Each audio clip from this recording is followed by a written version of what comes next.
One of the biggest questions I'm seeing right now is, should I be buying SOFI stock, and ultimately where can it go? Is it properly valued?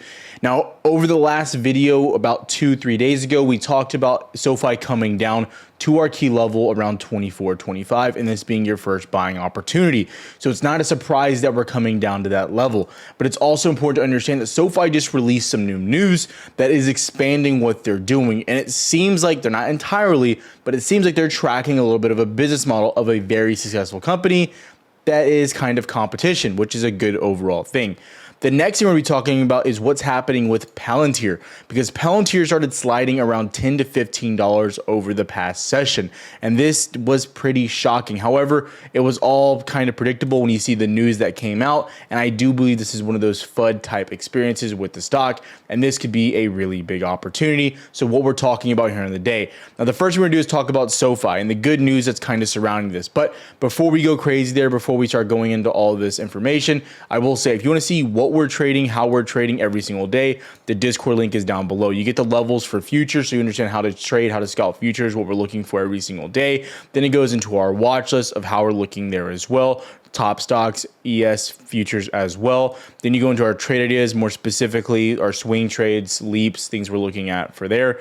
And then our scalps inside of technicals. That's a breakdown of Discord essentially. We've called crypto, we call stocks, everything in between. It is all there for you, all the profits, etc. The link is down below. The starter plan is also now open. So if you are interested in that, the link, you can check it out. There's only a few spots, so take advantage while you can. Now, when we look at what's happening with SOFI, let's just talk about it for a second. Now, SOFI's business model has changed dramatically, to say the least, dramatically over the past year to 2 years, okay?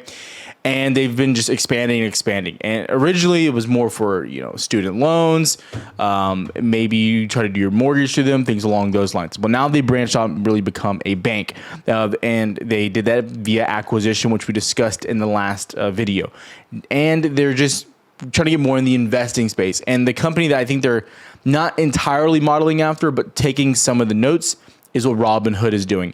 And, they're trying to get in that better step of getting more market share of, look, if you're already doing your loan through us via student loans, which is a great starter point for any business, right? Because you're getting someone young. If you can capture that business and grow it, right, then it's putting you in a better position. If you can get their mortgage to them, if you can get all their investments, and you start just getting all their money tied into one place, they get them familiar with you, and that's what they're trying to do. And options are becoming bigger and bigger. That's why you're probably on YouTube looking at options on SOFI or some stock. So again, this is pretty good news. And so they're expanding into level 2 data on options, which about time. It took you long enough, but again, pretty good news. Now, that being said, when we go to the chart, it doesn't help you there. So a lot of you, again, have been, well, what do I do? Again, I recommend going and watching the previous videos. Don't just take my word for it. Go listen to what I said previously and see if any of it aligns and see if it helps you at all. Now, when you look at what SOFI, where it was and what it's doing, you got above that 28, 29 level, your previous all-time high, and you're shooting straight back down. Now, this is also about when you released as a SPAC, not IPO, okay? And so you're coming back into this little previous high here now at 24.7, $25, and that's where you're trying to find support. Now, I was very careful to say this. Although this is a buy zone for me, you still need to be aware of where you're at and what's happening. If you start to get below $25, you could get stuck here for some time.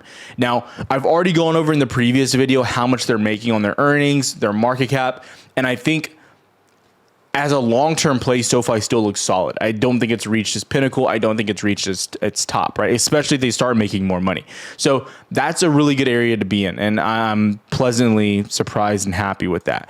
Now, the question, though, is do they respond here? Do they start finding buyers? Also, you want to see more of the rate cuts. Again, the rate cuts are stimulating this entire market. And you can do with banks, financials, etc. You're being stimulated via rate cuts. And as long as the 10 and 30-year treasury yield are coming down, you also look good. The 10-year kind of had a little bit of a spike on Friday. But again, what you're looking at right now. So again, this is a big spot. But if you start to lose 24.7, next spot's 22.5. And then after that, I'd be very careful because it's likely you come down towards your 200 SMA and you're $17 and $16. You might not like what I have to say, but that's what I'm looking at. And that's just from a technical viewpoint. It's also worth mentioning, you started to get a little bit of a dip on Friday. Okay, you had a really good session where you hit all-time highs, but as the day progressed, as you can see, we started to decline around lunchtime, basically going from 25.16 all the way down to 25.9 on the Nasdaq. Now, Nasdaq is holding a big level. That being said, you need to understand, if the market pulls back, it's highly likely these mid caps pull back as well. Now, again, IWM looks solid. It's trying to break out, trying to retest, but you'd be a fool to think that your one stock is going to outperform the rest of the entire market. I like to overall trade the trend. That is the one major concern when it comes to some of these mid caps is with the government shutdown, things could escalate quickly on some potential downside. And honest to God, like, I want a dip. You hear me say it in every video, I want a dip in October. Give me a dip. I'd be so excited. I would eat it up. Literally be enthusiastic about it. So SOFI, still a fan, like where it's at, not super surprised, came down to a key level. That's where we're at. Okay. Nothing to overcomplicate here. That's it. Now, Palantir. We'll come back into SOFI in a second, and we'll go more into some options as well. And I'll go into options on both of these. But Palantir. So Palantir was very close to its all-time high, and I made a tweet about this as well. I recommend following on Twitter if you don't. You get all the notifications, all the updates, charts, etc. They're all there for you. So again, we post that all day long, so you can check it on me and Jordan post on there. So Palantir, you're right at all-time high. It's about to break. You're literally $1 away, and then you drop around $10 to $15. And it was really like, well, what's going on? So we had a release or a concern from the Army being released. An internal Army memo stated it could not control user access or verify the software security on the new platform. This news is coupled with reports that Palantir's UK division ruled out bidding for digital ID contracts, citing concerns for the legislation was undemocratic. These events added to existing investor apprehension regarding the company's valuation that was described as lofty, which again, we understand with Palantir, if you're buying it, you are buying something that is overvalued right now. It's a forward-looking company at this point. Your earnings, you're growing rapidly, right? You're a high growth company, whether you like it or not, right? What your earnings do not justify your market cap. Everyone can agree on that. Okay. The pros of this company right now is that they have a very big runway. As far as no one's doing what they're doing to the level of what they're doing it. And most of their contracts are with great people and reliable companies, i.e. being the US government, which they've established this relationship over the past 4 to 5 years, which is wild. Like, that was their first big contract that they kept, and it just gets larger and larger and larger. Worth mentioning. Now, again, this coming out, not a good look, because again, it's their number one source of income, essentially, right? And really, you keep them happy, everyone else kind of falls in line. And this is the concern. Now, again, will this get resolved? I would assume so. Have you dipped past major levels here now on Palantir? I don't think so. You're back near 169. That's a really good spot. If you can hold 169.5, 170, I think this is a buying opportunity. Although you lose 169, you don't have liquidity until 161. So the drop could be aggressive. The drop could be strong. So when you're going into this, you have to be watching what's happening here. If you start to lose this 169, your next level will be 162 to 161. But ultimately, that 156 level will probably become a magnet. We remember how long we sat there. You literally based on 156 from essentially August 20th all the way until September 18th. So roughly 20 days you sat at one level, back and forth ranging. So again, worth mentioning, major level, you lose 169. I think you have to hit the brakes and you have to reevaluate what's happening with Palantir, and you just have to be a little bit patient. Those are the biggest things right now. I think Palantir is more of a little bit of a red flag right now. I think it's super interesting. I think it's you can make a lot of money trading these options. However, you have to be aware of the issues that are in front of you. And I think there are some issues in front of you with Palantir. Now, I mentioned as well with SOFI, and I went into the 10-year yield. I recommend tracking this because the 10-year is probably one of the best metrics of understanding of directly benefiting mortgage rates going down. So when the yield drops, the mortgage rates usually drop. I'd be watching the 10-year. Again, you're at a big spot. You saw that drop from the initial cut. We want to see continuation on this downturn. The big thing is back here. This is last September 2024. If you remember, we saw those cuts, and then we saw the market and yields spike right back up. All interest rates went straight back up. That's worth mentioning here.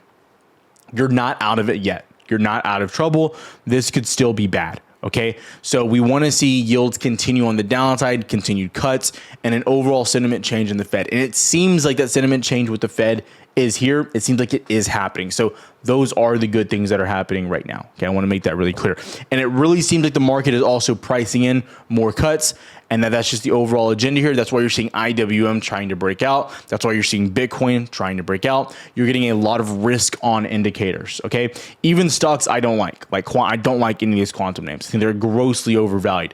But the reason they're continuing to go up and hold these levels is because you're getting such a big risk on sentiment change in the market, even though you're at all-time highs. And for all the people out there that are like, okay, well, you've run too much, you have to dip now. Sure. Let's talk about that. Okay. So let's look at SPY I'll use SPY. I think Qs would be a little bit maybe too in favor, but we'll use SPY. Giving you a for instance here. Okay. You dropped, let's bring the text up here just so you guys can see. I want to make sure everyone sees exactly what I'm talking about. I want to make sure it's abundantly clear. No one thinks I'm manipulating or lying or anything like that. Okay. This needs to be abundantly clear here. Okay. Visibility, ticks, just make sure it's all there for you. Anyways, whatever. Okay. So we went from essentially 615 on the S&P back in February. Within 7 weeks, we dropped from 615 all the way down to 480, 120 point drop, give or take 20 to 25% on the stock market on just the S&P. Now, granted, we've bounced back up and made new all-time highs. That's worth mentioning. But I would encourage you to go look at a 20% pullback on the market. How often do those things usually happen in tandem? Now, could this be an anomaly? Could you get another cut or another big dip? You could. 100% you could. But it's very rare that you get multiple 20+% drops on the overall economy within 2 to 3 years. Very rare. Very, very, very rare. Do your own research, whatever it may be.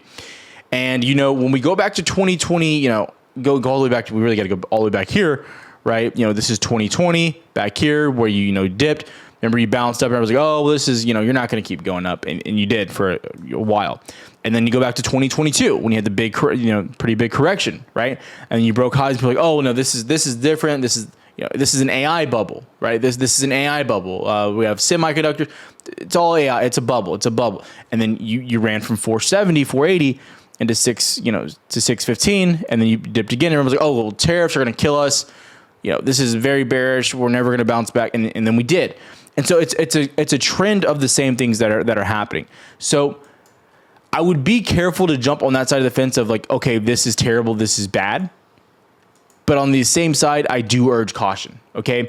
And it's worth mentioning, again, IWM, you haven't had a breakout like this in 4 years. It's just that it is what it is, whether you agree with it or not. Like, it's just the facts. They're right there in front of you. So, again, you are in this wild position. And I think if we get through October, we get through this government shutdown, I think end of October into the end of the year, beginning of the year, is looking really, really good. So again, I like where we're at. These are two really interesting names. SOFI, again, you're really watching to see how buyers are responding. Do people continue selling out of it? How do we respond here at 24.7? Can we find those buyers? You're getting good news. You're getting good fundamentals. If rate cuts keep happening, SOFI is really this is just getting started if that's all still happening, right? If we still get all the good stuff that's happening for the market right now. Palantir, you need to see this blow over. You need to. You need to see a report. We need to see a remark. If you start bouncing from 169, as long as you stay above 169, you're fine. But if you start getting below it, there's definitely signs of concern. If you have questions, comment down below. Let me know your thoughts. Again, I post videos every single day, so make sure if you have questions or if you want to see me cover a specific stock, I might cover it. Just leave a comment down below. Have a good one, traders. See you tomorrow. Have a good weekend.